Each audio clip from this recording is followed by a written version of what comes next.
मित्रांनो नमस्कार. आज घेऊन आलोय आणखीन एक नवीन गोष्ट तशी तर फार छोटी, पण बोध मात्र मोठा आहे. दोन भाऊ परस्परांमध्ये मोठ्या प्रेमाने, आपलेपणाने, जिव्हाळ्याने आणि गुण्या गोविंदाने राहत होते. एकदा त्या दोघांमध्ये कुठल्या तरी एका गोष्टीवरून वाद झाला, भांडण झालं आणि एकमेकांवर चिडायला लागली, ओरडायला लागली, खालीवर बोलायला लागली, एकमेकांच्या अंगावर धावायला लागली. त्याच्यामध्ये लहान भावानं मोठ्या भावाला शिव्या दिल्या. त्याच्या अंगावर धावून गेला, त्याला अपमानित केलं, खजील केलं, खालीवर बोलला, शिव्या दिल्या आणि तिथून निघून गेला.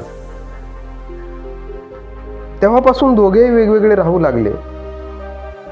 एकमेकांशी बोलणं चालणं बंद झालं, एकमेकांकडे जाणं येणं बंद झालं आणि अशा पद्धतीने कित्येक मधली वर्ष निघून गेली.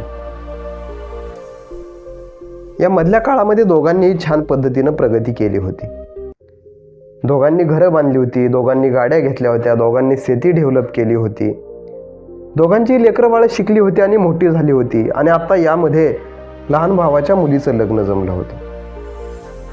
लग्न जमल्यानंतर त्यानं विचार केला की कित्येक वर्ष झालं मोठा भाऊ माझ्याबरोबर बोलत नाही, आपणही त्याच्याबरोबर बोललो नाही, तो आपल्यावर नाराज आहे.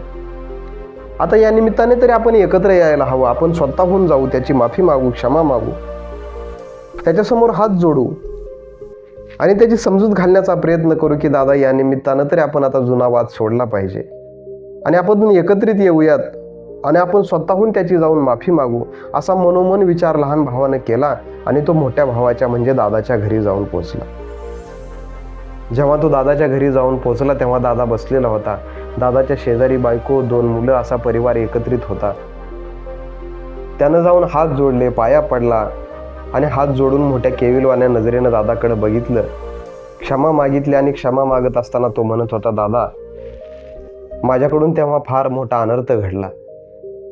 वास्तविक आता मी लहान आहे, सगळं ऐकून घ्यायला पाहिजे होतं, पण रागाच्या भरामध्ये तुझ्या अंगावर धावून आलो, तुझ्यावर चिडलो, तुला शिव्या दिल्या, खालीवर बोललो, तुला अपमानित केलं, मला क्षमा कर. माझ्याकडून फार मोठी चूक घडली. आता उरलेल्या आयुष्यात असं कधी होणार नाही, मी कधी तुझ्यावर तोंड टाकणार नाही, पण एक वेळ मला क्षमा कर. लहान मुलीचं लग्न जमलंय आणि या लग्न कार्यात सगळ्या गोष्टी तुझ्या हातानं व्हायला पाहिजेत, सगळे व्यवहार तुझ्या हातून पार पडायला पाहिजेत अशी माझी फार मोठी इच्छा आहे आणि म्हणून तू जुना राग विसरून जा. मी तुझी मनोमन क्षमा मागतो. माझी प्रार्थना आहे तुझ्या चरणावर, केवढी बार लहान भावाला क्षमा कर. जुना सगळा वाद विसरून जा आणि घरी चल. सगळे व्यवहार तुझ्या हातून व्हायला पाहिजेत अशी माझी फार मोठी इच्छा आहे.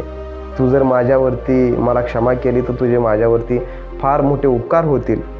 अशा केविलवाण्या भावनेनं लहान भाऊ मोठ्या भावाची क्षमा मागत होता. पण मोठा भाऊ अभिमानी थोडा मोठाच होता. तो राजी झाला नाही. त्यानं सांगितलं, नाही जमायचं. तुझ्या लहान मुलीचं लग्न जमले, तुझ्या पद्धतीनं तू पार पाड. जमलं तर अक्षता टाकायला येऊ, लग्नाला येऊ, परंतु त्याच्या अगोदर मात्र मला ह्या सगळ्या गोष्टी नाहीत जमायच्या करायला. तुझ्या पद्धतीनं तू सगळं पार पाड.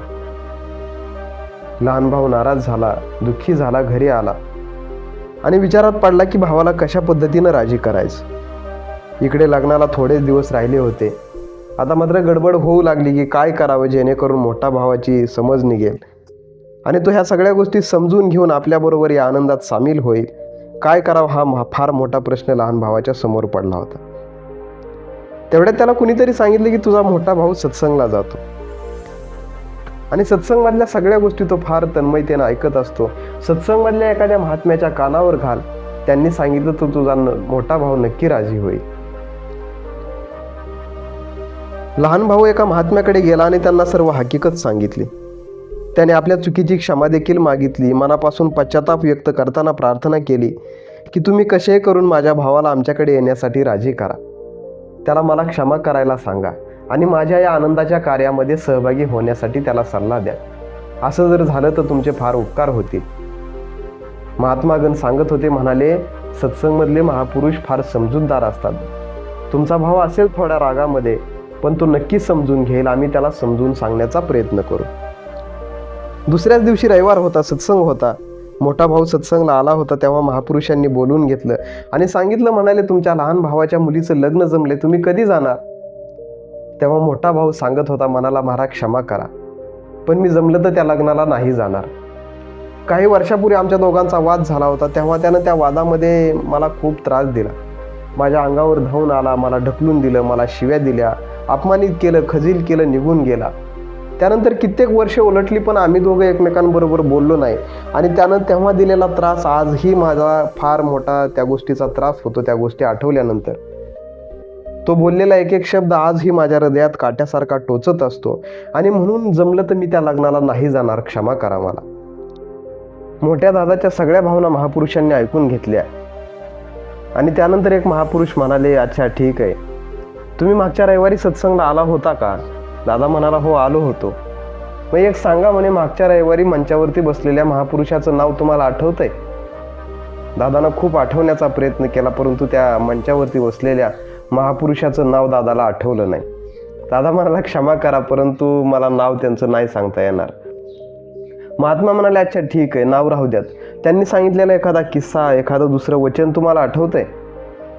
दादानं त्यांनी सांगितलेला किस्सा आठवण्याचा प्रयत्न केला, वचन आठवण्याचा प्रयत्न केला, परंतु ना दादाला वचन आठवत होतं एखादं दुसरं, ना एखादा दुसरा किस्सा आठवत होता.